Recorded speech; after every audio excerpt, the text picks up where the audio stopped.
to explain what we do a little bit better so that they understand when putting together a proposal what it is that we're looking for. And so I figured, well, I tell people all the time that I follow TOC, I use TOC. I encourage people to read The Goal and other TOC oriented books like you see back here, sitting under my X Wing. This is a way of working for me. It's a way of thinking. It's a way of living. I mean, it is the foundation, the intellectual foundation of what it is that I do. So I figured a good little primer here might be good for people to watch. And obviously, if you're the one putting the proposal together, I created this for you. Although I'm not going to call you out on video, I do want you to understand, and by consequence, I want everybody to understand what it is that we do with TOC. So along the top there, you see a representation of a business pipeline. And I don't mean pipeline from a sales pipeline like lead, prospect, closed. I mean pipeline in the sense of this is from when information and inputs come into your system. I call them opportunities. And those opportunities could be of any type. Doesn't have to just simply be opportunities for making a sale, but opportunities to do business, good business, however it is you want to do that. And on the other end is throughput being profit. Throughput is what a company must do. Now, it's also important to keep in mind this applies to for-profit enterprises as well as nonprofit enterprises. Now, how you define the goal, what that throughput represents, may be different. That's perfectly fine. That's what the thinking processes are for, is helping you to define that goal and everything. But either way, this model holds true for any organization. Does not matter. This holds true for a household. Does not matter. Now, the green line in the middle is what we would call flow, the ability of the system to produce throughput. And the idea behind the theory of constraints is that green bar, that flow is only as capable of what the narrowest part of the pipeline is, the constraint. In other words, all of that capacity that you see around it, that kind of pinkish area, that is capacity to make sales, to deliver services, could be machinery if you're in a manufacturing environment. It could be your advertising. If you are a service-based business like we're doing, your content machine, whatever it might be. The idea behind TOC is that you should always be focused on the constraint.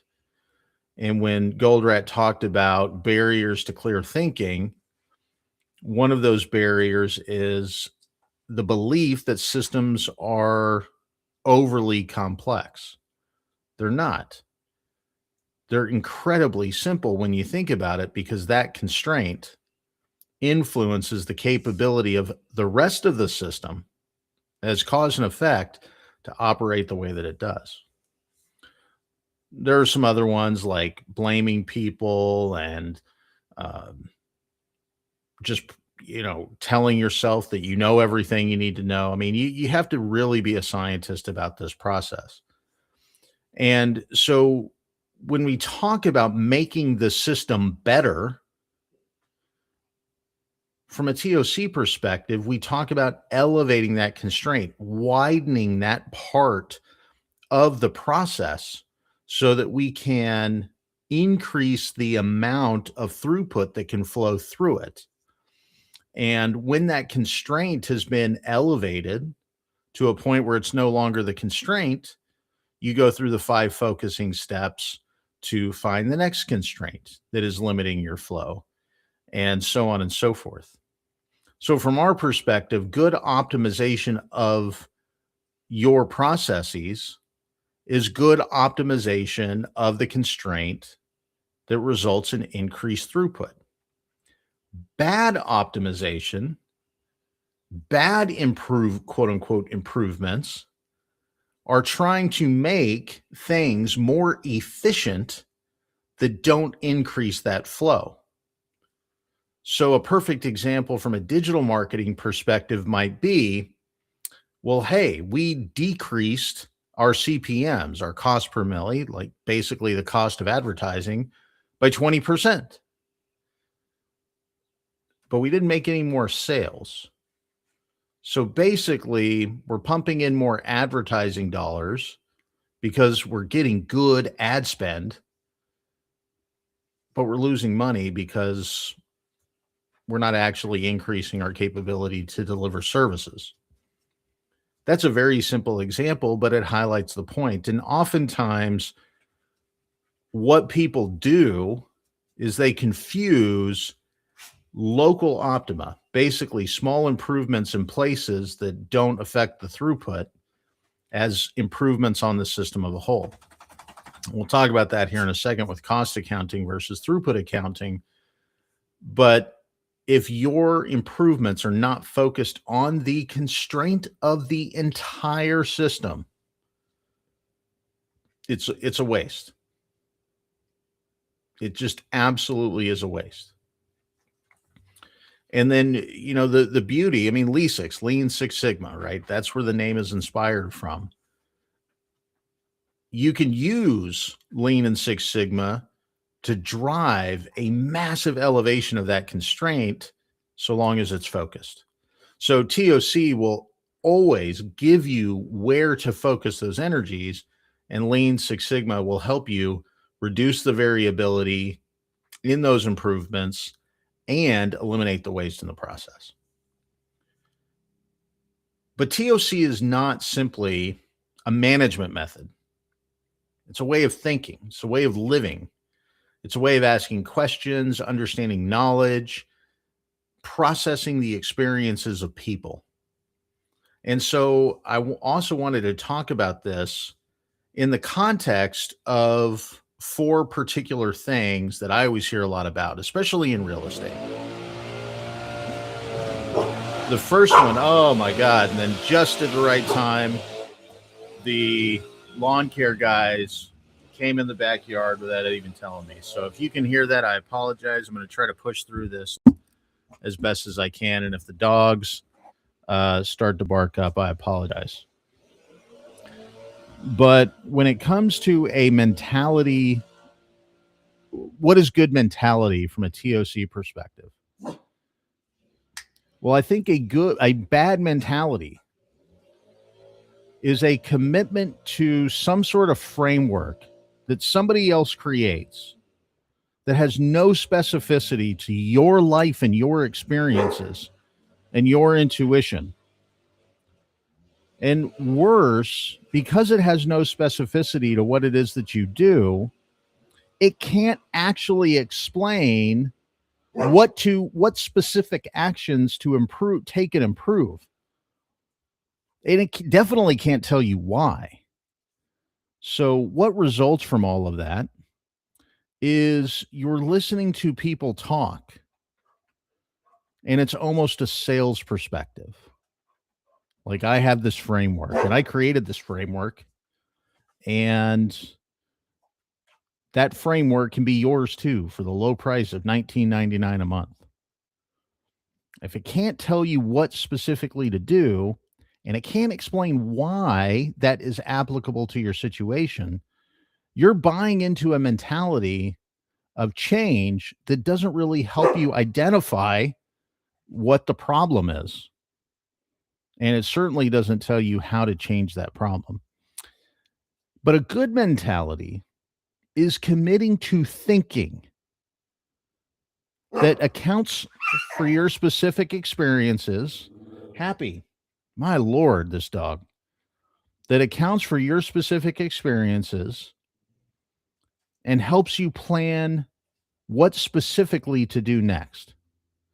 So a good mentality, in other words, is a commitment to logical, scientific, specific thinking about your business and nothing more. It's not some framework that somebody created. It's logic. It's cause and effect. It's the scientific method applied to business. And guess what? You can't copyright that because that's the human experience for the last how many hundreds of years. That's a good mentality. It's that simple. From an accounting perspective, bad accounting is cost accounting. In other words, you try to sit there and apply everything to its specificity to a product or a service. And you try to drive down the cost as much as you can. You're creating local optima. You see this a lot in the manufacturing world. You see this a lot when buying material products. Well, if you buy 15,000 more pieces, I can knock down the price 20%. Okay. Well, you just paid for 15,000 pieces that you can't actually sell.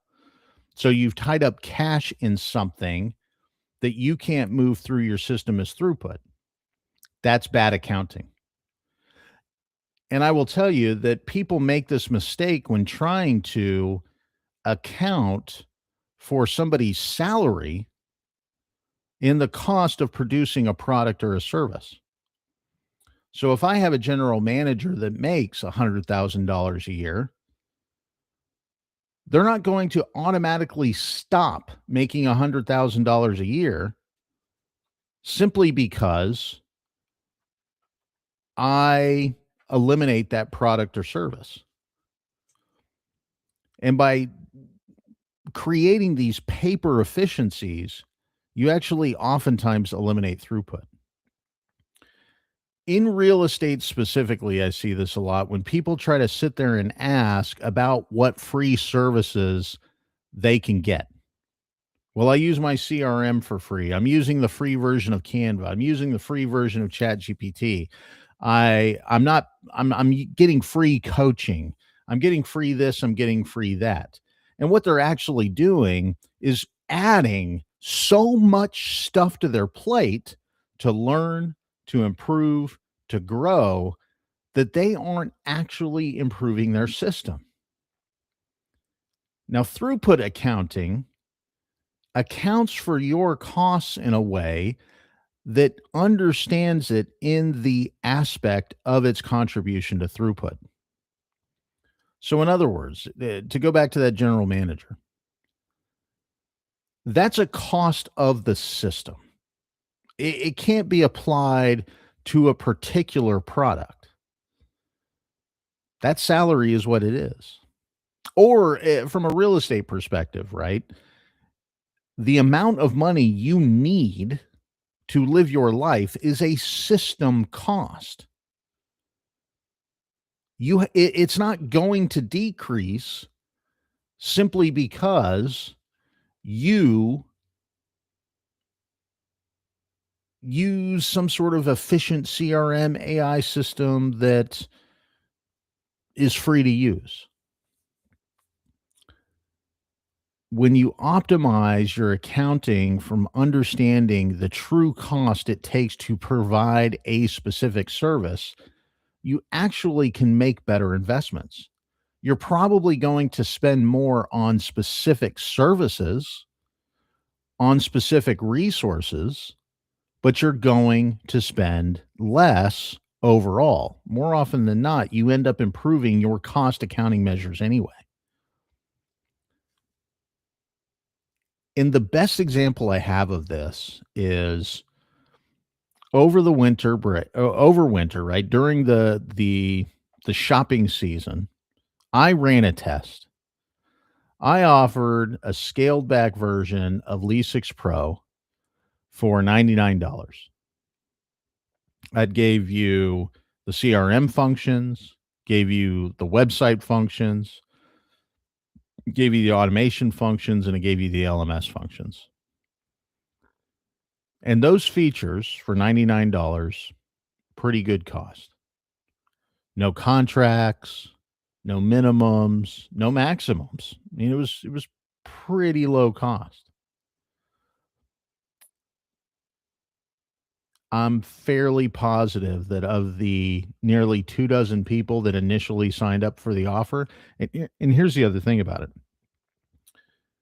It also offered 45 days free. 3 people who used it for 45 days kept the system. Why?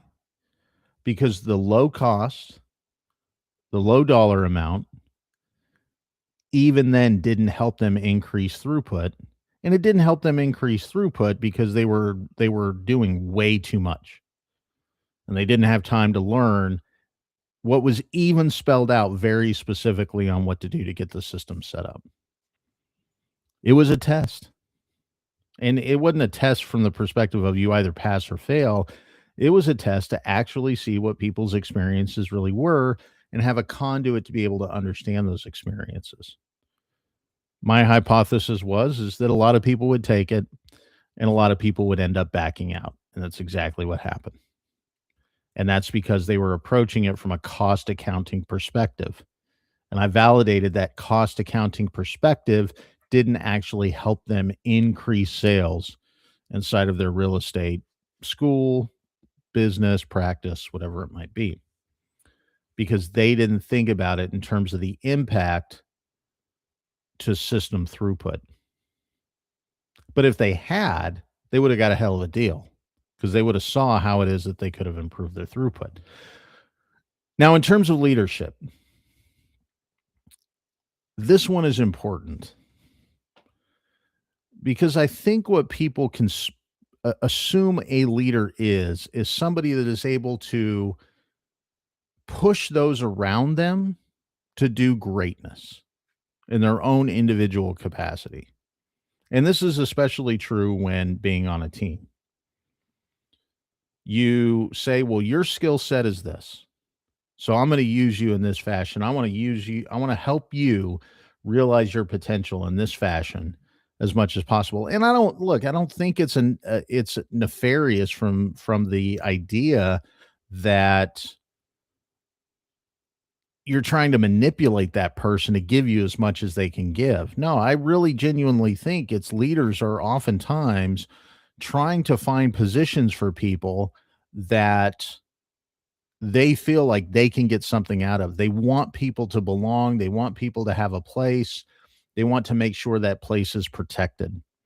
And so what ends up happening is that they put people in places where they feel like they can do amazing work. And one of two things either happens.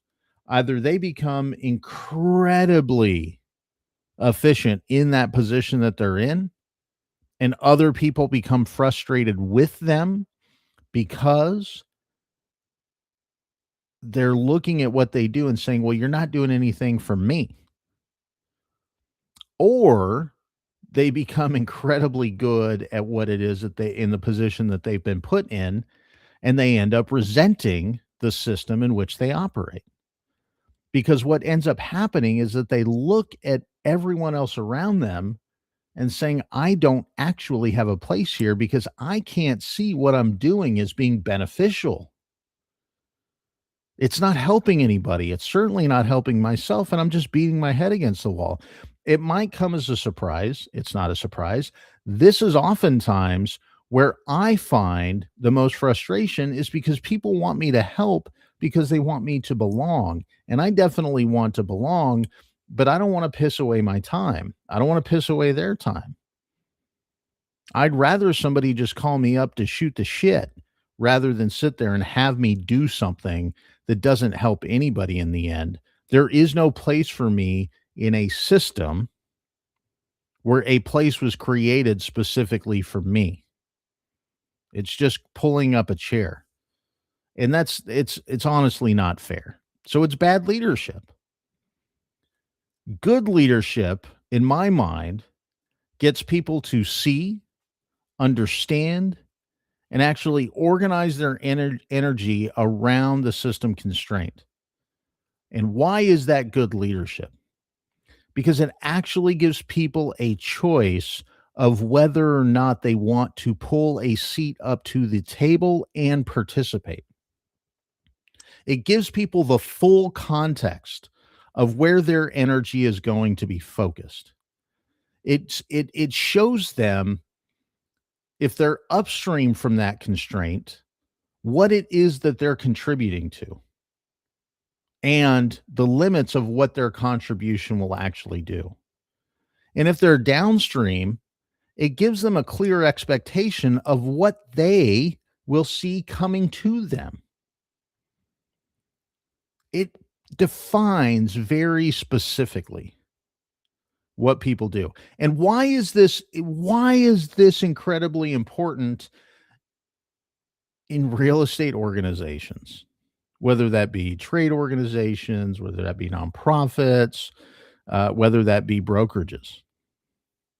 Because if people can't organize around the constraint, they will leave.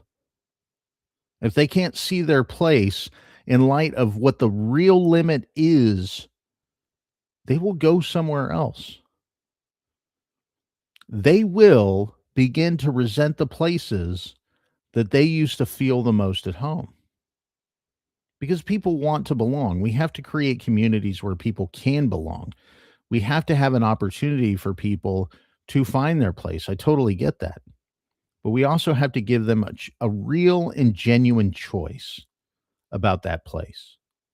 And the real and genuine choice is not, do you just want to be here? The real and genuine choice is, do you want to be valuable here? And like we've talked above in the pipeline, they are not valuable if they're not helping the organization do what the organization is supposed to do. There's a great podcast I kind of stumbled upon doing research of TOC in real estate, where there is a brokerage in Laguna Hills, California, I believe. And the broker made the decision to set a very clear performance standard. And something along the lines of 75% of his agents left, but only about 10% of his actual production. Kind of goes to show, when you give people a choice, the ones that want to contribute to throughput will stay, and the ones that just want to be involved will go somewhere else. From a management, from a leader perspective, though, you want people to stay that contribute, and you want people that can't feel like they contribute to go find a place that they can. That's what real leadership is. That's why leadership is less about pushing individual people to achieve their greatness, but giving people a real choice as to whether or not their greatness can contribute to the success of the system and environment in which they belong. And then growth, from a non-TOC perspective, is we want them, every little improvement to the system will contribute to improving the system as a whole. So if we want to grow, we have to make every little thing and dial it in as best as it possibly can. Everything should operate at 100% capacity. Everything should operate at 100% efficiency. I disagree with that. One thing needs to operate at 100% efficiency, and that is the constraint. Because operating things that you don't need more of, more than they actually have to be operated, is essentially spending money and time that you can't monetize. And if you can't monetize that improvement in efficiency, you have zero potential to grow. In fact, it's going to result in the opposite. But real growth means expanding, what we call elevating that constraint. And when you've gone through and identified what it is, used it to its full capacity, you now know what you can do to add capacity to the limit of your system. And if you expand it far enough, you're actually going to reveal another constraint inside of your system. You're going to reveal the next bottleneck that limits your growth. And then you focus on that, which means your previous bottleneck now has capacity that you don't want to add to any longer. You want to stop. You want to focus on the next bottleneck. So I say all of that because I think it's important from my perspective. Like, I want people to know the choices that I am making when spending my money, spending my time, right? At least we commit to processes that account for our experiences. All of us here are parents, all of us here are spouses, all of us here don't want to spend our time effing working all day. We have more important things to do. That comes from my experience of being the workaholic that ignored my family, my wife and girls. And I was telling Blair last night, I know she never looked at me as a failure. I know she always considered everything that I was doing was from a good place. I don't think she held me responsible for the fact that I was trying as hard as I could.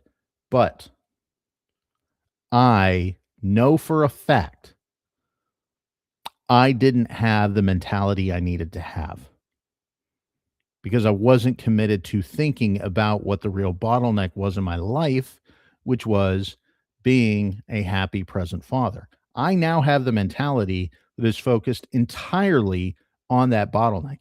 And it's not a bottlenecks are not a bad thing. In fact, knowing it is the best possible thing.